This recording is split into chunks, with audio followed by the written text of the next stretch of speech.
అర్జునుడిని పోల్చారు. ఎందుకంటే ఆనాడు అక్కడ ఉన్న పరిస్థితిలో భీముడితోటి అర్జునుడితోటి సమానమైనటువంటి యుద్ధవీరుడు ఆ పక్షంలోనూ ఈ పక్షంలోనూ మరి ఇంకెవళ్ళు లేరు అసలు.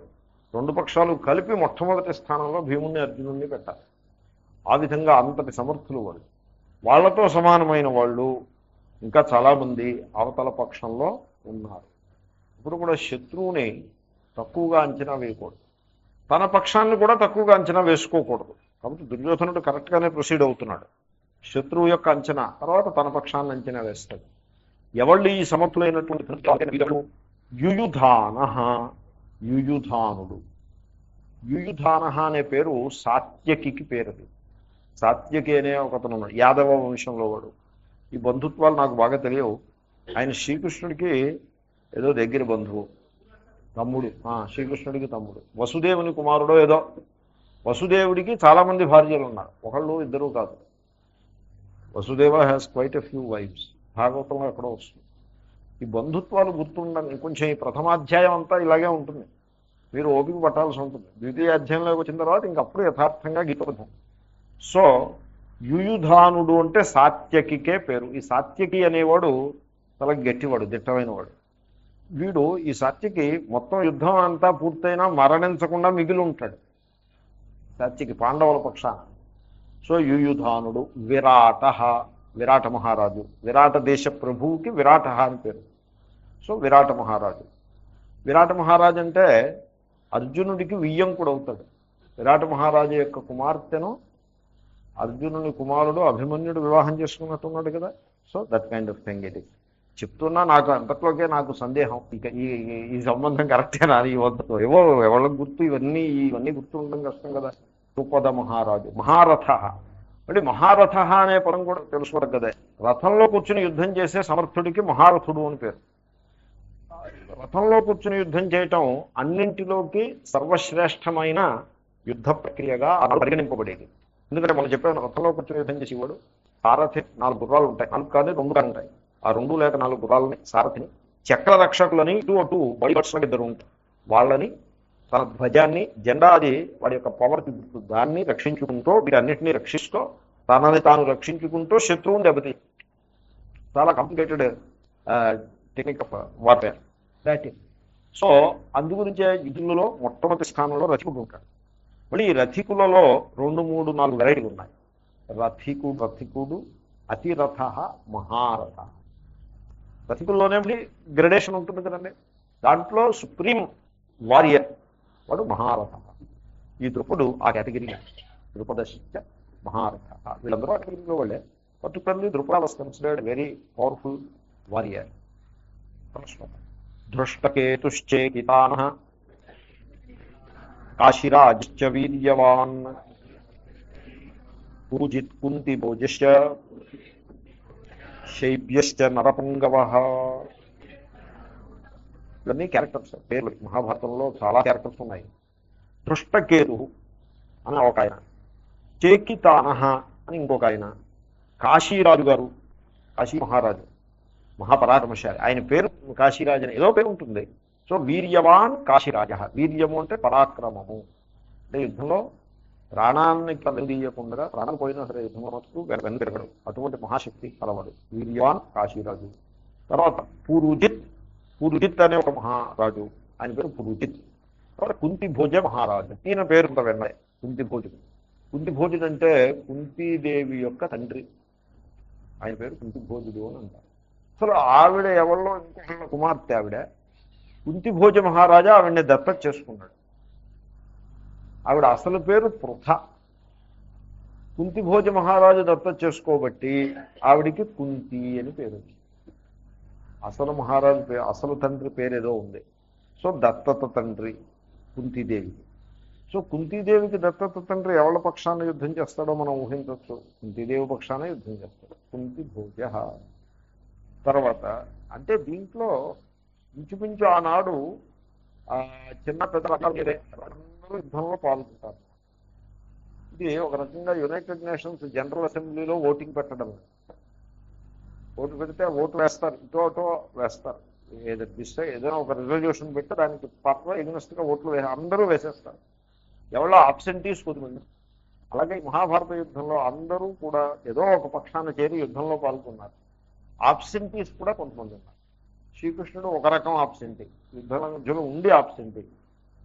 విదురుడు విదురుడు కూడా యుద్ధం చేస్తాడు, యుద్ధం చేసిన సమర్థుడే, నేర్చుకున్నాడు అతను కూడా. అతని దగ్గర ధనుర్బాణాలు అవి ఉండి కానీ ఎప్పుడు యూజ్ చేయలేదు. అతను ఈ యుద్ధంతో నాకు సంబంధం లేదని తీర్థయాత్రకు వచ్చాడు. బలరాముడు మంచి యుద్ధ వీరుడు, ఆయన కూడా నాకు ఎందుకు వచ్చిన యుద్ధం అని దూరంగా పోతాడు. ఈ విధంగా కొంతమంది ఆబ్సెంటీస్, కొంతమంది సో ఆ పేర్లను వస్తాయి. కుర్తి భోజశ్చ. తర్వాత శైవ్యశ్చ నరపుంగవ. శైవ్య మహారాజు అంటే శిబి యొక్క వంశంలో పుట్టిన మహారాజు శైవ్యుడు. శిబి అంటే గొప్ప దాతగా ప్రసిద్ధి చెందిన మహారాజు. ఆయన కూడా నరపుంగవ, గొప్ప మహావీరుడు, చాలా సమర్థుడైనటువంటి యుద్ధవీరుడు. తర్వాత యుధామన్యుశ్చ విక్రాంత ఉత్తమౌజాశ్చ వీర్యవాన్ సౌభద్రో ద్రౌపదేయాశ్చ సర్వ ఏవ మహారథాః. ఇక్కడతోటి పాండవుల సైన్యానికి వర్ణన పూర్తవుతుంది.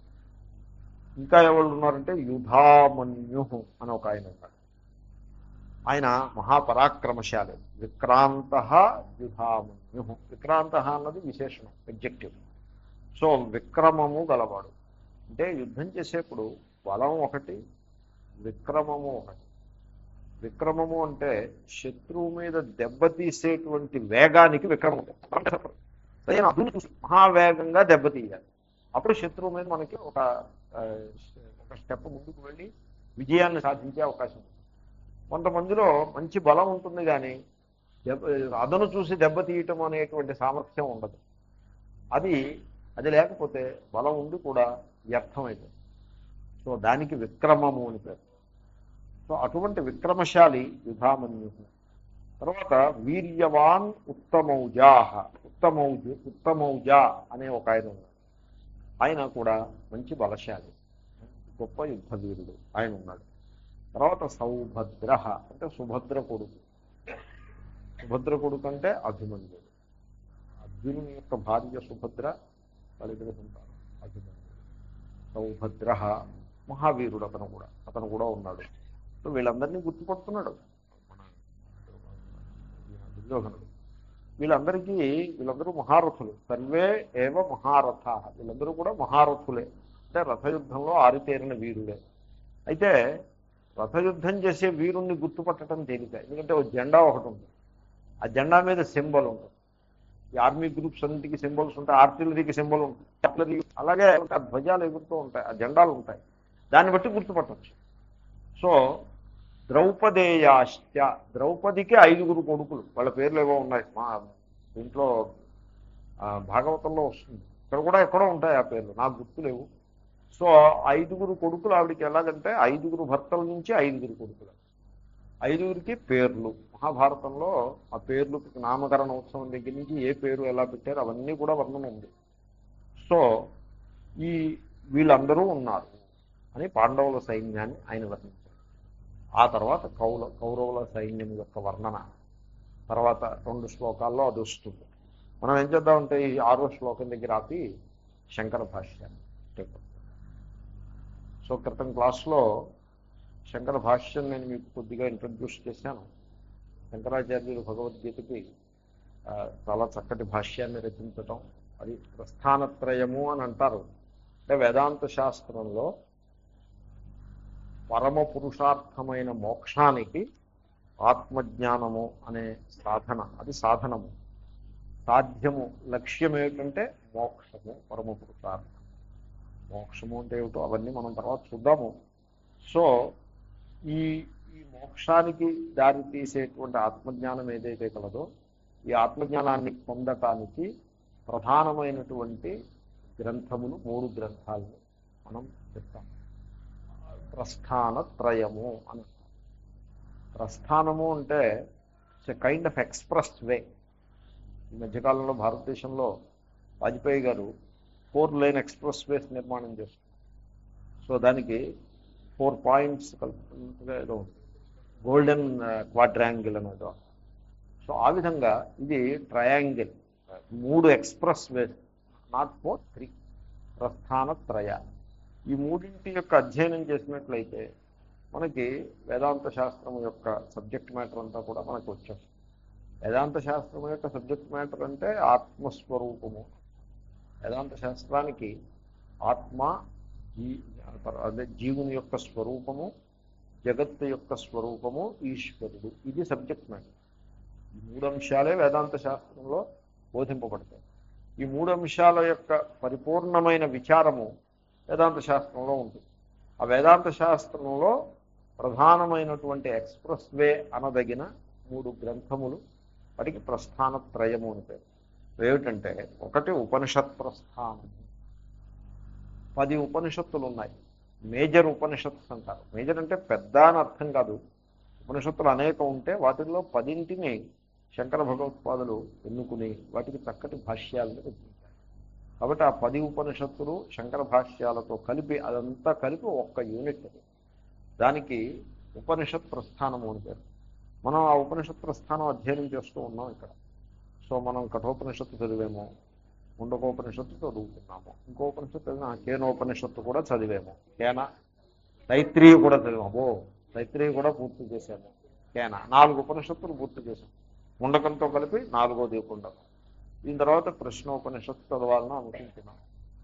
సో ఆ తర్వాత ఛాందోగ్యోపనిషత్తు చదవాలి, ఐతరేయోపనిషత్తు చదవాలి, తర్వాత బృహదారణ్యకోపనిషత్తు చదవాలి, మాండూక్యోపనిషత్తు చదవాలి. ఈ మధ్యలోనే ఈశావాస్యోపనిషత్తు కూడా. 10 ఉపనిషత్తులు వచ్చేసాయి. ఈ 10 ఉపనిషత్తులకి భాష్యములు ఇవన్నీ కలిపి ఒక యూనిట్. దానికి ఉపనిషత్ ప్రస్థానము అంటే. ఉపనిషత్తు నిజంగా ఆత్మజ్ఞానం వైపుకు మనిషిని తీసుకెళ్లటంలో ఆ ప్రస్థానానికి ఉండేటువంటి సామర్థ్యము, విలువ మీకు బాగా తెలుసు. మీరు ఉపనిషత్ ప్రస్థానం చదువుకున్న విద్యార్థులు, చాలా సీనియర్ విద్యార్థులు. అది ఒకటి. రెండవది బ్రహ్మసూత్ర ప్రస్థానం. బ్రహ్మసూత్రాలు ఉపనిషద్ వాక్యాలకు సంబంధించే విశ్లేషణ, అనాలసిస్. దాన్ని బ్రహ్మసూత్రములు. సూత్రము అన్నది చాలా గంభీరమైన అర్థాన్ని చాలా తక్కువ పదాలతో చెప్పి వాక్యానికి సూత్రము. సో థంబ్ రూల్ అనో లేదా ఫార్ములా అనో ఏదో అంటారు చూడండి, E=mc², దాన్ని సూత్రము అని అంటారు. మీరు తెలుగులో మ్యాథమెటిక్స్లో అక్కడ దాన్ని సూత్రము అంటారు. సో లాస్ అంటే చాలా గంభీరమైన విషయాన్ని తక్కువ పదాలతో చెప్పాలి, దానికి సూత్రము.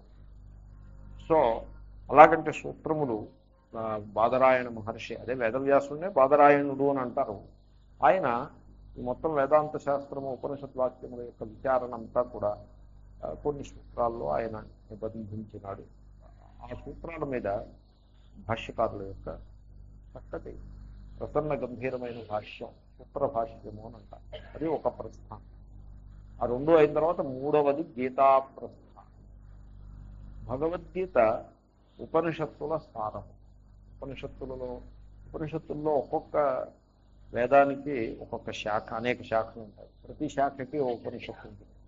కొన్ని ఉపనిషత్తులు మరీ అల్పంగా చిన్నవిగా ఉంటాయి. ఈశావాస్యోపనిషత్తు 18 మంత్రాలు, మాండూక్యోపనిషత్తు 12 మంత్రాలు, చిన్న చిన్న ఉపనిషత్తులు. కొన్ని ఉపనిషత్తులు చాలా విస్తృతంగా ఉంటాయి. బృహదారణ్యకోపనిషత్తు 8 అధ్యాయాలు, 2 వాల్యూముల్లో ప్రింట్ అయి ఉంది. చాలా పెద్ద ఉపనిషత్తు. చాందోగ్యం కూడా పెద్దదే. సో పెద్ద ఉపనిషత్తులు ఉంటాయి, చిన్నవి ఉంటాయి, మధ్య సైజు ఉంటాయి. తర్వాత ప్రతి ఉపనిషత్తులోనూ ఒక్కొక్క శైలిలో ఆ వస్తువు, విషయ వస్తువు, సబ్జెక్ట్ మ్యాటర్ ప్రతిపాదించబడుతూ ఉంటుంది. కనుక ఉపనిషత్తులను అవలోకనం చేసి వాటిని కేర్ఫుల్గా అధ్యయనం చేస్తూ వెళ్ళటము కొంచెం సీరియస్ ఎఫైర్. వెరాజ్ ఈ ఉపనిషత్తుల సారమునంతను కూడా గీతాచార్యుడు, అదే శ్రీకృష్ణ భగవానుడు 650 శ్లోకాల్లో దానిని బోధించినాడు. శ్రీకృష్ణుడు మామూలుగా వచనంలోనే, మామూలు మాట్లాడి తీరులోనే బోధిస్తాడు. ఆ బోధనంతని కూడా సంగ్రహించి దానిని 650 శ్లోకాల రూపంలో కూర్చినవాడు వేదవ్యాస మహర్షి. సో బోధించినవాడు శ్రీకృష్ణుడు, దానిని కూర్చిన ఎడిట్ చేసినవాడు వేదవ్యాస మహర్షి, ఎడిటర్. సో ఆ ప్రార్థన మీరు వినే ఉంటారు, గీతా ప్రార్థన. పార్థాయ ప్రతిబోధితాం భగవతా నారాయణేన స్వయం. సాక్షాత్తు నారాయణుడే స్వయముగా శ్రీకృష్ణ రూపంగా అవతరించి అర్జునునకు బోధించాడు. వ్యాసేన గ్రథితాం పురాణమున మధ్యే మహాభారతం.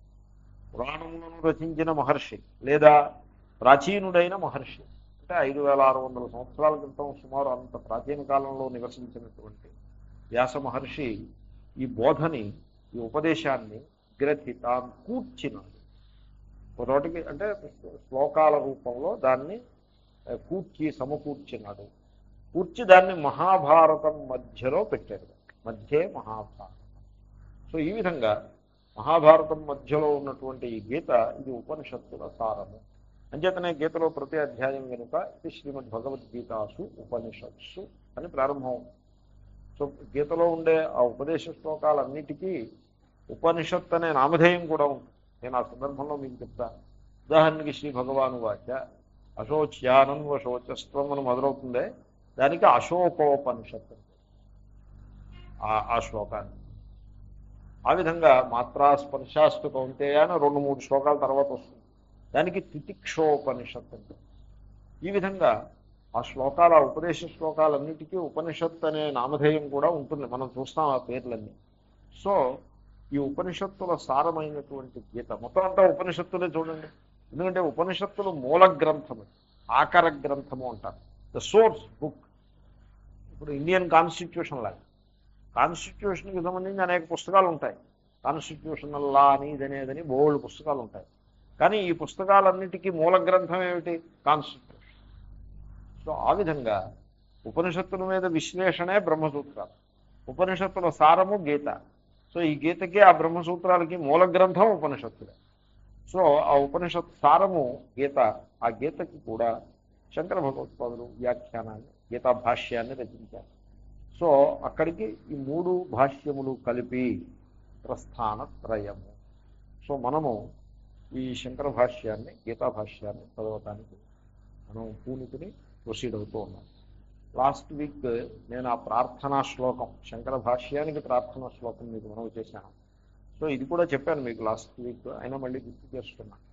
సో శంకర భాష్యము పదశః అంటే శ్లోకంలో ఉండే ప్రతి పదానికి శంకర భాష్యం మీకు 2వ అధ్యాయంలో 11వ శ్లోకం దగ్గర ప్రారంభం అవుతుంది. అంతవరకు శ్రీకృష్ణుని ఉపదేశం లేదు కదా, అక్కడ ఉపదేశం శ్రీ భగవాను వాచ, అక్కడి నుంచి శంకర భాష్యం ఆరంభం. ఎందుకంటే ఇప్పుడు సభ అన్నారనుకోండి, సభ నిర్వహించారనుకోండి, సభకి ముందు కాఫీలు అవి సర్వ్ చేయడాలు, తర్వాత వెళ్ళిన వాళ్ళని స్టేజ్ మీద కూర్చోబెట్టడం, పుష్పమాలలు వేయడం, ఎవరో ప్రార్థన చేయడం, ఇవన్నీ కూడా సభకి పూర్వరంగం. సభ యథార్థంగా ఎప్పుడు ఆరంభం అవుతుందంటే ప్రధానమైన వక్త నిలబడి ఉపన్యాసం ఆరంభించినప్పుడు సభ యథార్థంగా ఆరంభమైనది. అలాగే సంగీత కచేరీ అంటే ముందుండే పూర్వరంగం అంతా సంగీత కచేరీలో భాగంగా మనం అనుకున్నా, వాస్తవమైన కచేరీ ఎప్పుడు ప్రారంభం అంటే ఆయన గళం విప్పి పాడడం ప్రారంభించినప్పుడే అది ప్రారంభం. అలాగే వాస్తవమైన ఉపదేశం 3వ అధ్యాయంలో 11వ శ్లోకం నుండి ఆరంభం. అక్కడి నుంచే గీతా భాష్యం ఉండదు.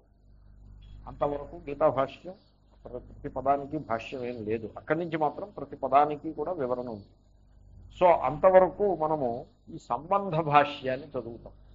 సంబంధ భాష్యము అంటే ఈ గీతకి వేదాంత శాస్త్రంలో సంబంధం ఏమిటి, మహాభారతంలో దాని పొజిషన్ ఏమిటి, దాని సంబంధం ఏమిటి, మనం అనుకుంటున్న ఈ పురుషార్థం, మన జీవిత లక్ష్యంగా పెట్టుకున్నటువంటి ఆ పూర్ణత్వం ఏదైతే కలదో దానికి ఈ గీతా శ్లోకాలు, గీతోపదేశానికి సంబంధం ఏమిటి, మనం ఎందుకు భగవద్గీత చదువుకోవాలి, భగవద్గీత యొక్క విశిష్టత ఏమిటి, ఇగో ఈ విషయాలన్నింటినీ ప్రస్తావించేటువంటి ఆ భాష్య భాగానికి దాన్ని ఉపోద్ఘాత భాష్యము అని కూడా అంటారు, ఇంట్రడక్టరీ భాష్య. దానికే సంబంధ భాష్యము అని కూడా అంటారు. ఆ భాష్యం మనం 2వ అధ్యాయంలో 11వ శ్లోకం వచ్చేప్పటికీ ఈ సంబంధ భాష్యం కూడా పూర్తి చేస్తే ఇంకా ఆ తర్వాత శ్లోకము భాష్యము కలిసి సమాంతరంగా నడుస్తూ ఉంటుంది. That is the scheme. So ఆ స్కీమ్ ప్రకారంగా మనం క్రితం క్లాస్లోనే సంబంధ భాష్యం మొదలుపెట్టాము. దాంట్లో మొదటి శ్లోకం కూడా చెప్పారు. మొదటి శ్లోకము అంటే మొదటి భాష్యం గద్యంగానే ఉంటుంది, ప్రోజ్లోనే ఉంటుంది, కానీ ప్రారంభంలో ప్రార్థనా శ్లోకం ఉంటుంది. ఆ ప్రార్థనా శ్లోకం కూడా శంకరుని స్వంత శ్లోకం కాదని మీకు మనవి చేస్తుంది. ఇది విష్ణు పురాణం నుంచి ఒక శ్లోకాన్ని ఆయన స్మరించి దాన్నే ప్రార్థనగా చేస్తున్నారు. ఆ శ్లోకం ఒకసారి అందాము. నారాయణ పరో వ్యక్తాత్ అండమవ్యక్త సంభవం అండస్యాంతస్విమే లోకాః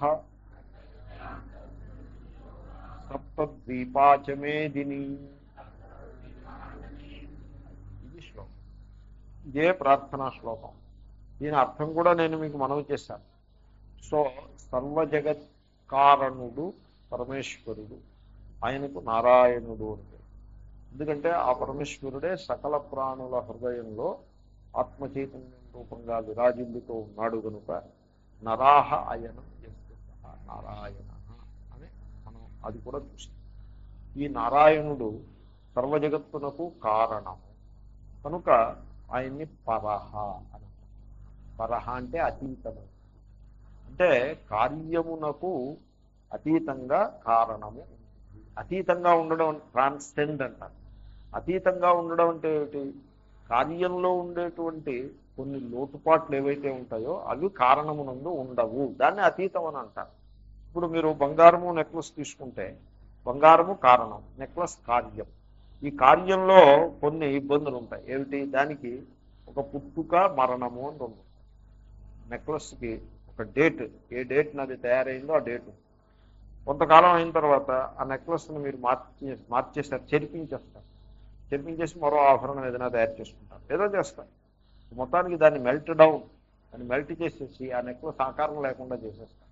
సో ఆ విధంగా నెక్లెస్కి ఒక పుట్టుక, ఒక అంతము, మరణం లాంటిది ఈ రెండు ఉంటాయి.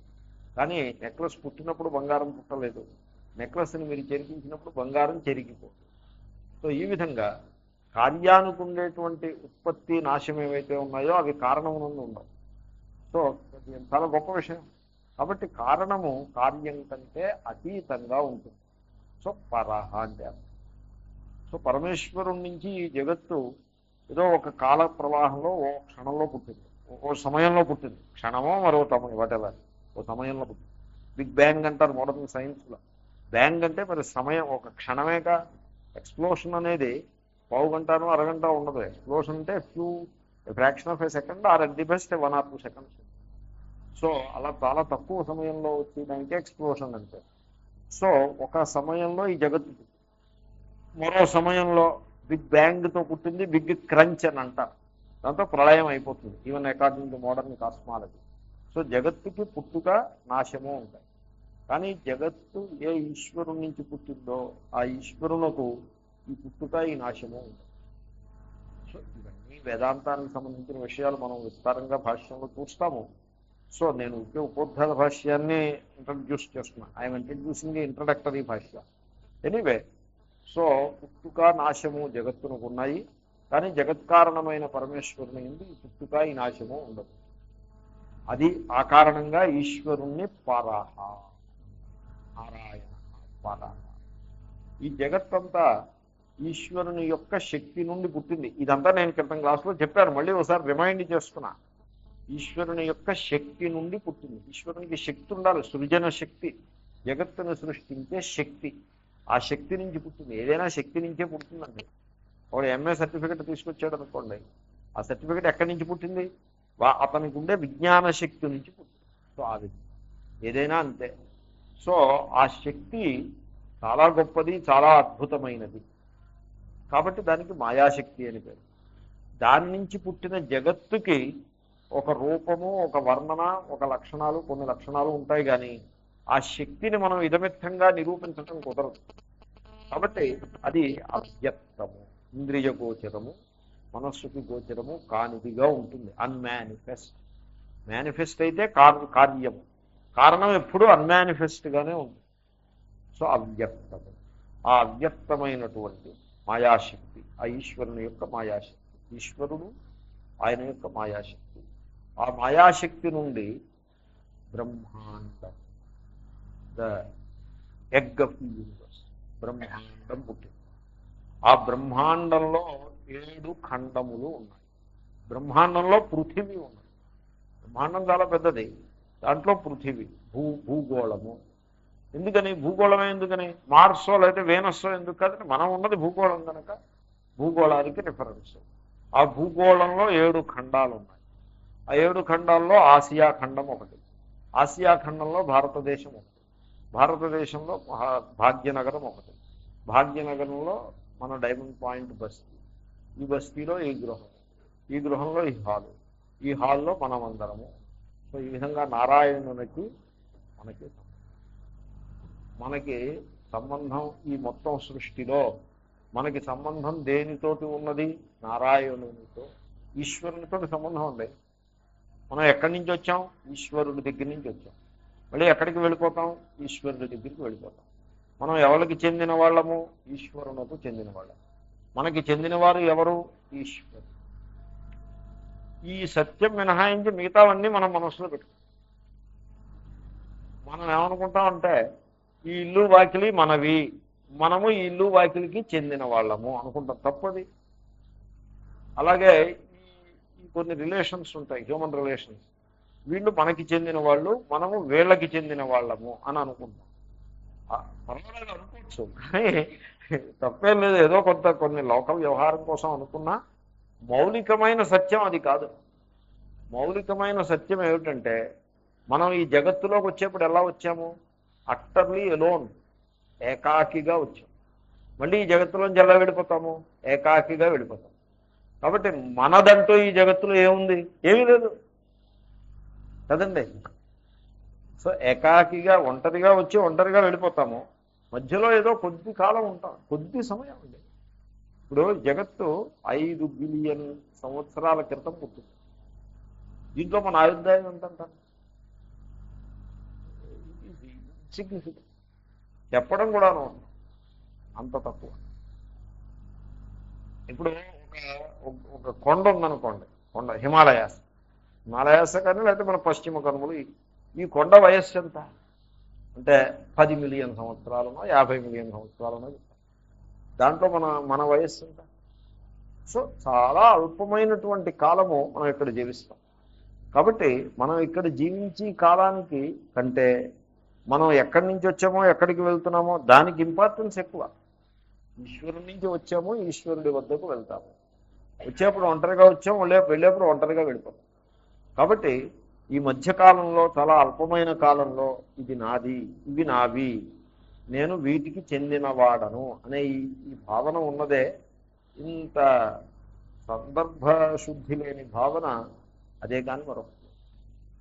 ఇది వైరాగ్యం కోసం ఆ మాట చెప్పాను. వేదాంతం ఆ విధంగా మానవుని యొక్క స్వరూపాన్ని నిరూపించే ప్రయత్నం చేస్తూ ఉంటుంది. ఎందుకంటే మనిషి తన గురించి తాను తన చుట్టూ ఉండేటువంటి పదార్థాలను బట్టి, సంబంధాలను బట్టి అంచనా వేసుకుంటాడు. నేను అనగానే ఆ నేను యొక్క లక్షణం ఏమి అంటే తన చుట్టూ ఉండే పదార్థాలను బట్టి, ఏవో కొన్ని సంబంధాలను బట్టి ఆ నేను అనే పదానికి, నేను అనే తత్వానికి వ్యాఖ్యానం చేసే ప్రయత్నం మానవుడు చేస్తుంది. కానీ ఈ చుట్టూ ఉండే పదార్థాలు, చుట్టూ ఉండే సంబంధాలు ఏమీ ఏర్పడక మునుపు ఈ నేను ఉంది. ఇవన్నీ తొలగిపోయిన తరువాత కూడా ఈ నేను ఉంటుంది. కాబట్టి ఈ నేను యొక్క అసలైన వ్యాఖ్యానము మనకి తెలియదనే చెప్పాలి. అది తెలుసుకుందుకే వేదాంత శాస్త్రం యొక్క అధ్యయనం అవసరం అవుతుంది. కాబట్టి ఈ విధంగా పరమేశ్వరుడు నేను, పరమేశ్వరుడి నుంచి నేను వచ్చాను, నేను పరమేశ్వరునకు సంబంధించిన వాడను అని జీవునకు ఈశ్వరునకు ఉండేటువంటి ఆ నిత్య సంబంధం ఏదైతే గలదో దానిని సూచించటం కోసం ఈ శ్లోకాన్ని ప్రార్థన శ్లోకంగా నారాయణ పరోవ్యక్త. ఇది ఎలాగంటే ఈ గవర్నమెంట్ కంపెనీలో ఉద్యోగానికి చేరారనుకోండి మీరు, గవర్నమెంట్ కంపెనీలో పబ్లిక్ సెక్టర్ అండర్టేక్ అలాంటివి ఉండేవి, ఇప్పుడు లేవు, ఇప్పుడు అన్నీ మూసేశారు. అలాంటి ఉండే సందర్భంలో అపాయింట్మెంట్ లెటర్ ఇస్తారు. Lower division clerk appointment letter, we are hereby appointed as lower division clerk in the scale of 175, 50, 250, 20 etcetera etcetera, EB etcetera 700 అంటూ ఏదో ఉంటుంది. ఈబీ అంటే ఏదో ఉంది, నాకు గుర్తులేదు. Efficiency bar. So by president of India అని ఉంటుంది ఆ వాక్యం. The president of India hereby pleases to appoint you as lower division. ఇది సంతకం పెట్టినోడు office superintendent, president of India అని అంటాడు. అంటే ప్రెసిడెంట్ అది చూసిన వెంటనే ఎంతో ఆనందం అనిపిస్తుంది. ఈతో పాటు ఎలా ఉన్నా ఈ ప్రెసిడెంట్ ఆఫ్ ఇండియా మనకి అపాయింట్మెంట్ ఇచ్చాడనేప్పటికీ మహానందం అనిపిస్తుంది. ప్రెసిడెంట్ ఆఫ్ ఇండియాకి మనకి సంబంధం, which is the truth. So అక్కడ అది కొంచెం ఒక పిసరు ఫార్ ఫెచ్డ్గా అనిపించినా ఇక్కడ మాత్రం అదే సత్యం. మనకి నారాయణునికి డైరెక్ట్ కనెక్షన్. ఇన్ బిట్వీన్ అన్నీ కూడా అవన్నీ ఇన్సిడెంటల్, సందర్భాన్ని బట్టి వచ్చినవే కానీ వాస్తవాలు ఏం కావు. వాస్తవంగా ఏమిటి కనెక్షన్ అంటే మనకి నారాయణుడికి అదే ఆ శ్లోకం యొక్క విశిష్టం. మంచి శ్లోకం. ఇప్పుడు భాష్యం అందాము. స భగవాన్ సృష్ట్వా ఇదం జగత్ తస్య చ స్థితిం చికీర్షుః మరీచ్యాదీన్ అగ్రే సృష్ట్వా ప్రజాపతీన్ ప్రవృత్తిలక్షణం ధర్మం గ్రాహయామాస వేదోక్తం. ఇక్కడ శంకరులు ఒక సృష్టి ప్రక్రియని మనకి బోధిస్తున్నారు. ఒక method of creation, sequence of creation అని బోధిస్తున్నారు. ఇక్కడ వేదాంత శాస్త్రంలో తాత్పర్యము అంటే ఇక్కడ ఇంటెంట్ అంటారు. తాత్పర్యము అంటే ఇంటెంట్. ఇక్కడ ఇంటెంట్ ఏమిటంటే సృష్టి ఇలా జరిగింది అని చెప్పడం ముందు తాత్పర్యం లేదు. ఇంటెంట్ అలా నీకు ఈశ్వరునికి సంబంధము, ఈశ్వరుడు ఉపదేశించిన ధర్మాన్ని నీవు పాటించవలేము అనే ఉపదేశమే ఇక్కడ తాత్పర్యం. కానీ సృష్టి ఈ విధంగా జరిగింది, ఈ స్టెప్ తర్వాత ఈ స్టెప్ వచ్చింది అని చెప్పడం ముందు తాత్పర్యం లేదు. ముందు అదొకటి గమనించాలి. సృష్టి ఎలా జరిగింది అన్నది అనవసరం. Between Ishwara and me what are the different steps, it doesn't matter. It just only this much alone matters. అదేమిటంటే I'm connected to Ishwara through a few steps. Steps ఒకప్పుడు కొన్ని ఎక్కువ ఉండొచ్చు, తక్కువ ఉండొచ్చు, డజంట్ మ్యాటర్. స్టెప్స్ యొక్క వివరణ ఒకప్పుడు విస్తారంగా ఉండొచ్చు, ఒకప్పుడు తక్కువ ఉండొచ్చు, డజంట్ మ్యాటర్. స్టెప్స్ యొక్క nature doesn't matter. Only this much matters. That is here I am, Ishwara is the cause of the entire universe, I'm connected to Ishwara. Only this much matters. And there are no intermediates. Intermediary ఉండదు వేదాంత శాస్త్రంలో. హిందూ ధర్మంలో intermediary ఎవరు ఉండరు. కొన్ని సందర్భాల్లో some people present themselves as intermediary, agent లాగా. So wholesale మర్చెంట్కి కన్స్యూమర్కి మధ్యలో agent ఎవరో అలాగే ఏజెంట్స్ ఉంటారు చూడండి. ఈ ఏజెంట్స్ ఈ ఎకానమీలో ఏజెంట్స్ని తీసేయాలి, as if agents are the undesirable factors లాగా. రైతు బజార్ అంటే అర్థం ఏంటి? పండించే రైతుకి కన్స్యూమర్కి మధ్యలో ఇంకా ఏజెంట్స్ ఎవరు లేరు. That is something suppose to be a big development, a big revolution. So ఈ ఏజెంట్స్ మీద ఎవరికి ఇష్టం లేనట్టు అనిపిస్తుంది. ఇక్కడ కూడా అంతే. దేవుడికి మధ్యకి నాకు మధ్యలో ఏజెంట్స్ ఎవళ్ళు లేరు, అక్కర్లేదు కూడా. అంటే అలాగలాగండి, ఏజెంట్స్ లేకపోవడం లాగా. There are a few intermediary steps. For example, guru is an intermediary? No, Guru is not intermediary. If any Guru presents himself or herself as intermediary, that is a small mistake they are doing. దానివల్ల ఏమవుతుందో చెప్పమంటారా? స్టూడెంట్కి ఆ independence రాదు. He depends upon the గురు. మనం we like to depend upon others. మనలో అది weakness ఉంది. ప్రతి మానవుడికి ఈ వీక్నెస్ ఉంటుంది. ఇదో బలహీనత. అదేమిటి? నాకు పూర్తి ఇండిపెండెన్స్ వద్దు, so I want to depend. ఎందుకంటే పూర్తి ఇండిపెండెన్స్ అంటే ఫియర్, ఇన్సెక్యూరిటీ. డిపెండ్, నా యొక్క ఆధ్యాత్మిక విషయాలన్నింటినీ చూసేందుకు గురువుగారు ఫలానా స్వామీజీ ఉన్నారు, నాకు సంబంధించిన ఇన్కమ్ ట్యాక్స్ అఫైర్స్ అన్ని చూసేందుకు ఫలానా ఆడిటర్ గారు ఉన్నట్టుగానే ఆధ్యాత్మిక వ్యవహారాలన్నీ చూసేందుకు గురువు గారు ఉంటారు. ఈ ఆడిటర్ గారికి సంవత్సరానికి కొంత ఫీజు ఇచ్చేస్తాం.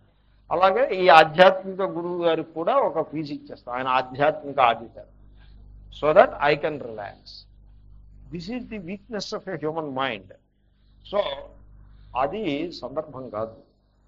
సో దానివల్ల ఏమవుతుందంటే మీకు ఆ పరాధీనత, పారతంత్ర్యము అంటారు. పరతంత్రంగా ఉండటం, ఇతరులపై ఆధారపడి ఉండడం, దట్ డిపెండింగ్ నేచర్ అది ఉంటుంది. ఆ డిపెండింగ్ నేచర్ శిష్యుని యందు ఉంది అంటే that is lack of freedom. Freedom ఎక్కడ ఉందండి దాంట్లో? డిపెండ్ అవుతుంటే ఫ్రీడమ్ ఎక్కడ ఉంటుంది? తర్వాత ఇంకా గురువు గారు ఉంటారు, ఈయనకి కూడా డిపెండింగ్ నేచర్ వస్తుంది. అది ఎలాగో చూసారా?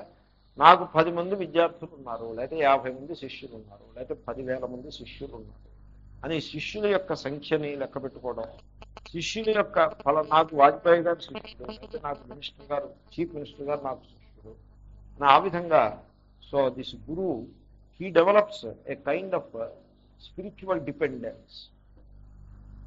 సో ఇది చాలా ప్రధానమైనటువంటి సత్యాన్ని, మీకు సైకలాజికల్ పాయింట్ నేను చెప్తున్నాను.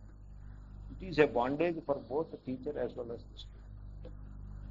ఇక్కడ సత్యం అనేది టీచర్ చూస్తాడు, స్టూడెంట్ తరఫున టీచర్ చూస్తాడు అనేది ఆ బెనిఫిట్ని పాస్ ఆన్ చేస్తాడు. దెర్ ఇస్ నో సత్యం. సత్యాన్ని శిష్యుడు తనంత తానుగా దర్శించగలడు. ఆ సత్యాన్ని దర్శించుటలో ఆచార్యుడు సహకరిస్తాడు. ఎలాగైతే మీరు ఒక లక్ష్యాన్ని చేరుకోవడం కోసం ఒక రోడ్డు మీద ప్రయాణం చేస్తుంటే మీకు ఇలా వెళ్తే ఆ లక్ష్యాన్ని మీరు చేరతారు అని ఒక బోర్డు ఒకటి ఉంటుంది, ఆ దారిని చూపించేటువంటి ఒక బోర్డు మీద రాసి ఉంటుంది. ఈ ఆచార్యుని యొక్క స్థానం అంత మటుకు. సో ఎవడికి వాడే తానే స్వయంగా ఈ సత్యాన్ని దర్శించి కృతార్థుడు కావాల్సి ఉంటుంది. కాబట్టి there is a direct connection between the individual, జీవునికి ఈశ్వరునికి మధ్యలో సాక్షాత్ సంబంధమే. మధ్యలో దేవుని యొక్క దూతనో, దేవుని యొక్క సంతానమనో, దేవుని యొక్క ఏజెంటనో ఇలా ఇంక ఇవేమీ ఉండవు. శ్రీకృష్ణుడు దేవుని యొక్క అవతారమనో, అవతార పురుషుడుగా వచ్చినా ఆయన జగద్గురువు, ఆయన మార్గదర్శనం చేసేసి పక్కకి తప్పుకుంటాడు. ఆయన ఉద్ధవుడు భాగవతంలో వస్తుంది, ఇంకో కొద్ది రోజుల్లో శ్రీకృష్ణుడు అవతారాన్ని చాలిస్తాడనగా ఉద్ధవుడు శ్రీకృష్ణుడు చుట్టూ వేలాడుతూ ఉంటాడు. అప్పుడు శ్రీకృష్ణుడు ఏమని చెప్తాడంటే, నువ్వు నా చుట్టూ వేలాడేం ఉపయోగం లేదు, నువ్వు వెళ్ళి ఆ బదరికాశ్రమానికి వెళ్ళి అక్కడ ఏదో తపస్సు చేసుకుంటూ నీ బతుకు నువ్వు బతుకమని చెప్తాడు. అంటే నాకు ఇంకా కొన్ని సందేహాలు ఉన్నాయి, తెలియని అంశాలు కొన్ని ఉన్నాయి అంటే, సరే అయితే మరి అవేవో చెప్పు మొదలెట్టేసి ఉపదేశం చేసి పంపించేస్తాను. నా దగ్గర ఉండద్దని చెప్తాను. ఎందుకంటే I'm going to leave this world, you are also going to leave in your time. Don't depend upon me, that is a bondage for you as well as for me అని చెప్తాను. కాబట్టి so a direct relationship between jiva and Ishwara, that is a very important point. తర్వాత ఎప్పుడైతే ఈశ్వరునకు నాకు సంబంధము అని అన్నామో, ఎక్కడ ఈశ్వరుడు ఎక్కడ నేను, మధ్యలో ఏమైనా కొన్ని స్టెప్స్ చెప్పుకున్నట్లయితే ఆ సంబంధాన్ని ఏర్పరచుకోవటంలో, మనస్సులో ఏర్పరచుకోవాలి సంబంధం లేదు, సంబంధాన్ని తెలుసుకోవటమే. సంబంధం ఆల్రెడీ ఉంది, కొత్తగా మీరేం నిర్మాణం చేయక్కర్లేదు సంబంధం. ఆ సంబంధాన్ని తెలుసుకోవటమే. సో ఆ సంబంధాన్ని అర్థం చేసుకోవటంలో, అవగాహన చేసుకుని ఆకలింపు చేసుకోవటంలో కొన్ని ఇంటర్మీడియరీ స్టెప్స్, కొన్ని స్టెప్స్ ఉన్నట్లయితే ఉపయోగపడుతుంది.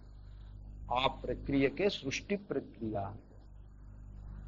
కాబట్టి సృష్టి ప్రక్రియ యొక్క తాత్పర్యము స్టెప్స్ యొక్క స్వరూప స్వభావాలను నిర్ధారించడం కాదు. మరి ఏమిటి తాత్పర్యము అంటే, సృష్టి ప్రక్రియలో ఒక ఎండ్ని ఈశ్వరుడు, మరో ఎండ్ని సాధకుడు వ్యక్తి నిలిచి ఉంటారు. వీరిద్దరి మధ్యన సంబంధాన్ని నిరూపించడం కోసమే సృష్టి ప్రక్రియ. ఇంత కథ కింద నేను ఎందుకు చెప్తున్నానంటే, సృష్టి ప్రక్రియ ఒక్కొక్క చోట ఒక్కొక్క రకంగా చెప్తారు. ఎందుకంటే తాత్పర్యం దాని మీద లేదు కదా, తాత్పర్యం దాని మీద లేదు. తాత్పర్యం కేవలము జీవునికి ఈశ్వరునికి ఉండే నిత్య సంబంధాన్ని బోధించడం అందే తాత్పర్యం.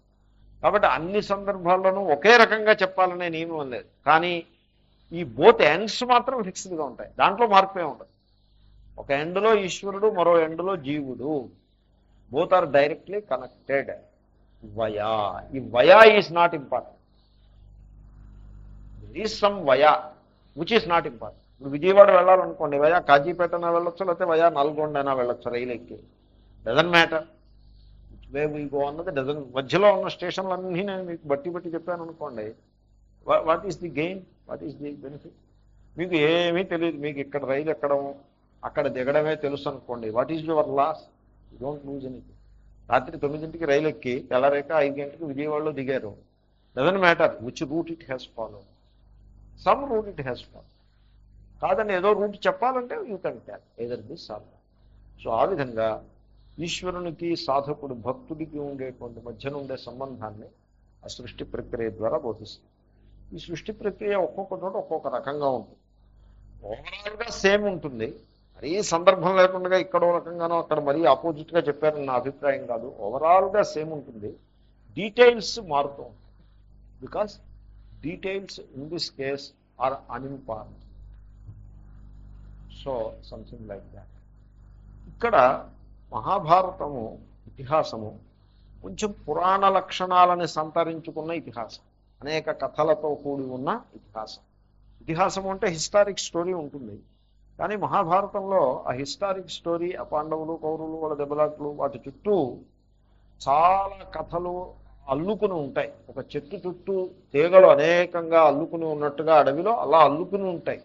ఒక రకంగా చెప్పాలంటే చెట్టు ఎక్కడుంది, మ్రాన్ ఎక్కడుందో కనపడనంత బలంగా అల్లుకుని ఉంటాయి, దట్టంగా. అలాగే ఉంటుంది మహాభారతం.